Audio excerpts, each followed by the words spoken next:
We've all seen the news lately on what's happening on college campuses. We're seeing pro-Palestinian demonstrations that have really shaken things up lately. It's sparking discussions left and right, and these students are bringing up the subject of divestment. What is this all about?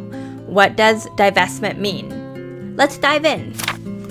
Hi everyone, welcome back to my channel. This is Investing Coach Wahidah. This is where you can learn how to invest and build generational wealth, even if you're the first in your family to do so. So today's video is about something I feel is important to shed light on. Throughout campuses in the US, students are protesting the Israel genocide, and they are demanding divestment from companies complicit in sustaining the oppression and violence inflicted upon Palestinians. So let's break it down. What exactly is divestment?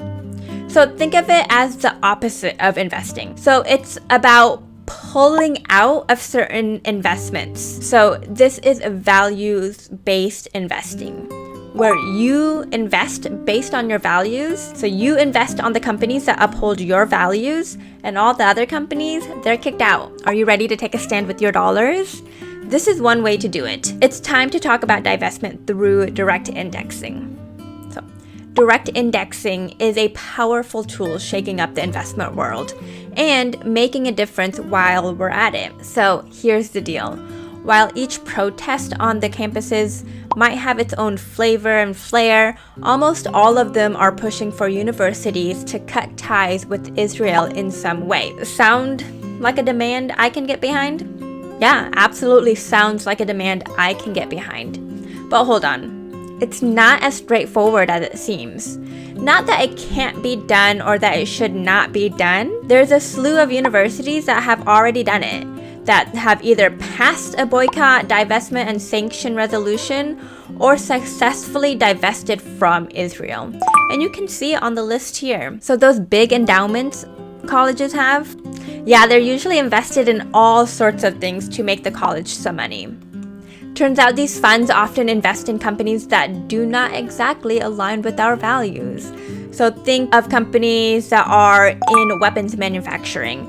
Think of companies that are environmental offenders, or those lagging behind the diversity, equity, and inclusion. University students are raising their voices for change. They're demanding the withdrawal of investments from the state of Israel and from any company, domestic or international, supporting the Israel apartheid. It's a call for ethical investment and human rights. So, what are universities invested in? Well, we don't actually know, unless they tell us.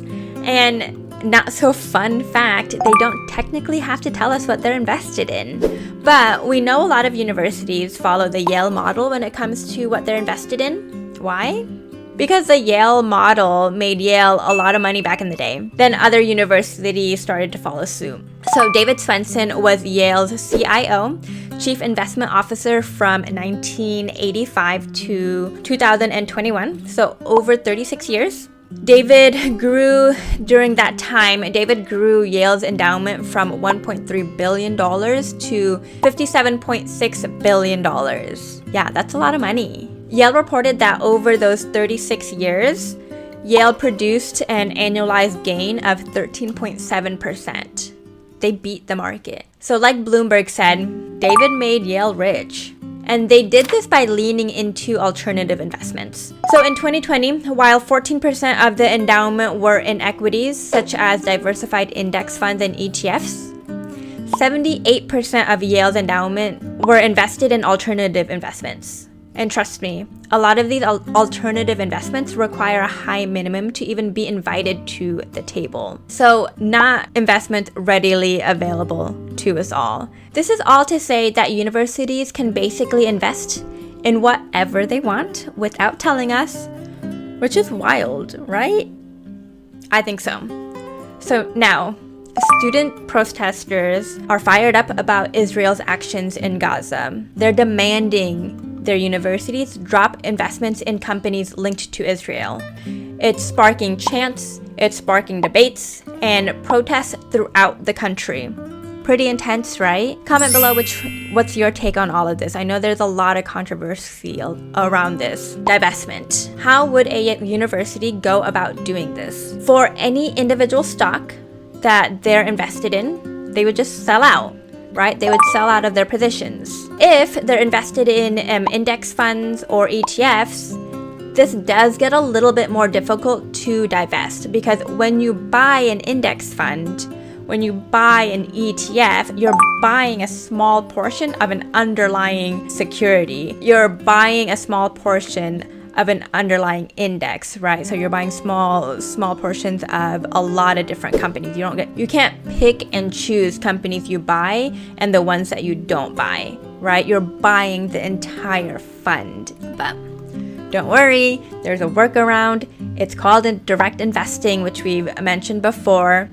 Here's the deal. So instead of blindly funneling your money into funds that might be supporting companies with values that don't align with yours, direct indexing lets you build your own portfolio that's still following a certain index that you're wanting to follow. So it's still following an index which would match the performance that you're looking for. But with direct indexing, you're cherry picking the companies you believe in, and the ones you don't get none of our money. And here's where it gets real. It's not just about making a profit, and believe me, they'll still make a ton of money investing this way, right? I've seen it. But it's also about making a statement.